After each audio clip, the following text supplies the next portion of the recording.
अमित शाह हे राष्ट्रवादीच्या तिकडे पलीकडे गेलेल्या नेत्यांना कार्यकर्त्यांना मान्य आहे का याची जरा मंथन त्यांनी करावं। कसं आहे की अर्थसंकल्प मांडल्यानंतर त्याच्यातनं श्रेय मिळवण्याचा तिघही प्रयत्न करत आहेत।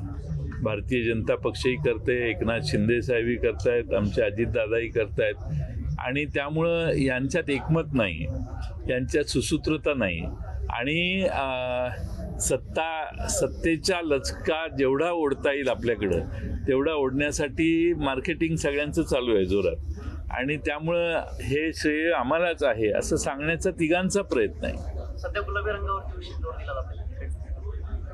ठीक आहे ना, आता गुलाबी रंग हा चॉईस झालेला आहे, त्याला काय करणार। तिसऱ्या आघाडीची चर्चा होती त्यासाठी काही गुलाबी रंग वगैरे नाही, मला माहित नाही, पण जॅकेट छान दिसतं अजितदादांना।